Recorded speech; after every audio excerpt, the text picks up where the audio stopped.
लाया, क्या बात है, क्यों इतने दुखी हो? सन्यासी को देखा और कहा, भगवान आपसे कुछ छिपा नहीं, आप सर्वज्ञ हैं, आपको मैं क्या बताऊं, फिर भी बताओ ना। अपनी जितनी कथा व्यथा थी सब आत्मदेव ने बताया। सन्यासी ने उपदेश दिया, समझाने का प्रयत्न किया। देखो, सुख दुख स्वर्ग नरक ये संतान के द्वारा नहीं मिलता है, ये अपने व्यक्ति के कर्म से मिलते हैं।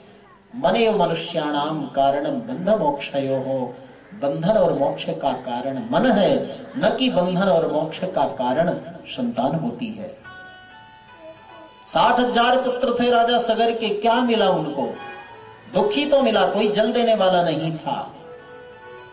तुम इस जन्म में पुत्र की कामना करते हो, लेकिन सुनो, 7 जन्मावधित पुत्रम नैव च नैव चा, 7 जन्म तक तुम्हारे कोई पुत्र पुत्री नहीं होगी।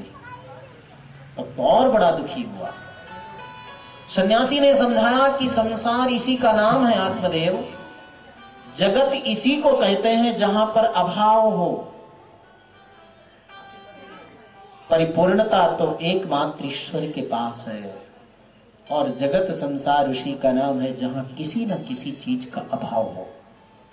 कहीं पर आप देखो, किसी के जीवन में देखो, स्वयं के जीवन में अनुभव करो, कोई ना कोई चीज का अभाव अवश्य है। और ये संसार है, यहाँ पर सबके लिए। परमात्मा भी आते हैं तो इसका पालन उनको भी करना पड़ता है, होता है ना। जानकी जी के बिना दुखी रहते हैं।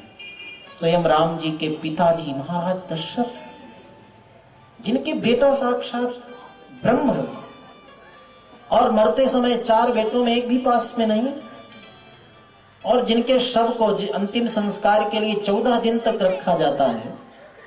क्या मतलब? साक्षात ब्रह्म पुत्र रूप में आ रहे हैं, और मां देवकी पिता वसुदेव कारागृह में जेल में पड़े हुए हैं। तो जगत का अर्थ ही है कि जहां किसी ना किसी वस्तु का अभाव हो। परिपूर्ण तो एकमात्र ब्रह्म है, और परिपूर्णता एकमात्र ब्रह्म के सानिध्य में है। लेकिन आज आत्मदेव को कोई उपदेश काम नहीं कर रहा। जीवन में बहुत दुख हो तब भी उपदेश काम नहीं करता, और बहुत सुख भी जीवन में हो तब भी भगवान का भजन अच्छा नहीं लगता लोगों को। ज्यादा दुख हो तो भी उपदेश नहीं काम करता, और ज्यादा सुख हो तो भी उपदेश काम नहीं करता। मध्यम जीवन हो तभी भगवान का भजन होता है। वो आत्मदेव ने कहा, संतान के बिना सब कुछ व्यर्थ है, आप मेरे भाग्य को बदल सकते हो। रुदन करने लगा, प्राण त्याग दूंगा कहने लगा। तब सन्यासी ने एक फल दिया, ले जाओ, फल खिलाना, पुत्र होगा। लेकिन उससे तुम्हें सुख मिले या दुख मिले मैं नहीं जानता, प्रारब्ध में जो होता है वही मिलता है।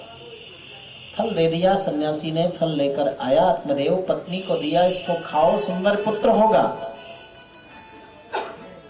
धुंधली बड़ी कुतर्क करती थी। कुतर्क करते करते सोचने लगी, अगर इस फल को मैं खाऊंगी तो सन्यासी का आशीर्वाद है, व्यर्थ जाएगा नहीं, गर्व होगा, भोजन मेरा कम हो जाएगा, तो दुबली पतली हो जाऊंगी, कमजोर हो जाऊंगी, घर का काम कैसे करूंगी। मैंने सुना है सुखदेव जी अपने माँ के गर्भ में 1000 वर्ष थे, मेरा गर्भ भी टेढ़ा मेढ़ा हो गया तो प्राण भी निकल सकते हैं। और सुनती हूँ जन्म देते समय बड़ा कष्ट होता है, पालन में लालन में बड़ा कष्ट होता है। तो सुकुमारी कथम सहे लालने पालने दुखम, सुकुमारी कथम सहे। लालन पालन जन्म में कष्ट ही कष्ट है, इसलिए मैं कैसे सब सहन करूंगी। दूसरी बात, जब बालक को जन्म दूंगी मैं तो प्रसूतिका गृह में रहूंगी, और उस समय मेरी ननंद आएगी और घर की सारी संपत्ति लेकर के, ये सबसे बड़ा कष्ट है। इसलिए धुंधली ने क्या किया, एवं कुतर्क योगेन तत्फलम नैव भक्षितम। तर्क नहीं, वितर्क नहीं, सुतर्क नहीं, क्या किया उसने, एवं कुतर्क योगेन फलम नैव भक्षितम, कुतर्क के द्वारा उसने फल नहीं खाया, गाय को खिला दिया और एक अपनी सहेली से बातचीत कर लिया, पैसा रुपए दूंगी तो अपना बच्चा मुझे दे देना, और पेट में कपड़ा बांधती रही। आत्मदेव जी प्रसन्न है, मेरे बेटा होने वाला है। 9 महीने हुए, अपनी सहेली से बेटा ले लिया, कपड़ा पेट से हटा दिया, आत्मदेव जी के कहा देखो आपके बेटा हो गया। और उस गऊ को खिलाया था, फल व्यर्थ गया नहीं, उससे भी एक सुंदर बालक का जन्म हुआ जिसके कान गऊ की तरह थे, इसलिए उसका नाम गोकर्ण रखा। दोनों बालकों का बचपन से ही विलक्षण विचित्र स्वभाव, एक ऋषि का प्रसाद है, एक संत का, एक यति का आशीष है, उसमें वहां श्रेष्ठता है, संस्कार है। बचपन से ही माता पिता को प्रणाम करना, आज्ञा का पालन करना, संध्या वंदन करना, बड़ों का आदर करना, ये सब गुण किसमें थे? गोकर्ण जी में। और धुंधकारी कैसा था?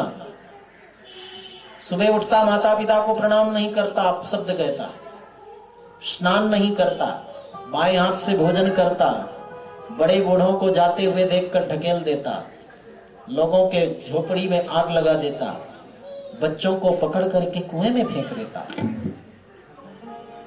गोकर्णः पंडितो ज्ञानी धुंधुकारी महाखलः। गोकर्ण पंडित ज्ञानी और धुंधकारी बहुत दुष्ट निकला। चौरा चोरी करता, सर्वजन द्वेषी, सबसे द्वेष करता, हिंसक, हिंसा धारण करता। उसका खान पान सब बिगड़ गया, दुष्टों का संग हो गया, वेश्याओं को घर में लाकर रखने लगा। सारे कुकृत्यों को देखकर पिता आत्मदेव जी आज बड़े दुखी हुए, रुदन करने लगे, मैं कहां जाऊं, घर त्याग कर किधर जाऊं, प्राण त्याग दूं। तब दूसरे पुत्र गोकर्ण ने पिताजी को यहां समझाया, पिताजी ऐसी भूल कभी मत करना, आत्महत्या करने वाले व्यक्ति को फिर मानव शरीर नहीं मिलता, और यदि व्यक्ति कष्ट से भी कष्ट में अपने जीवन को धारण करता है, 100 वर्ष तक भी विपत्ति रहे और शरीर धारण करता है, तो एक न एक दिन उसके जीवन में सुख अवश्य मिलता है। और यदि शरीर त्याग दिया आपने, तो आपको मानव शरीर नहीं मिलेगा, पशु पक्षी का शरीर मिलेगा। आप वृक्ष भी बना दिए जा सकते हो। इसलिए संसार में सबसे बड़ा यदि पाप है कोई, तो आत्महत्या का है। मैं आपको कुछ बातें बताने जा रहा हूं, इनको आप ध्यान में रखिए तो आपको बड़ी शांति मिलेगी। तो यहाँ पुत्र पिता को उपदेश दे रहा है। भागवत में 2 जनों ने अपने माता पिता को उपदेश दिया है, या तो गोकर्ण जी ने अपने पिता आत्मदेव को दिया है, और या तो कपिल देव जी ने अपनी मां देवहूति को उपदेश दिया है। अच्छी बात अगर बेटा भी कहता है तो उसको मानना चाहिए, अच्छी बातें अगर छोटे बच्चे भी कहते हैं तो उनको ध्यान में रखना चाहिए। गोकर्ण जी का सुंदर उपदेश है कि देहस्थि रुधिरे भीमतिं त्यजत्वं जाया सुतादिषु सदा ममतां विमुञ्च पश्यानि संजगदिदं क्षणभङ्गनिष्ठं वैराग्य राग रसिको भव भक्तिनिष्ठः।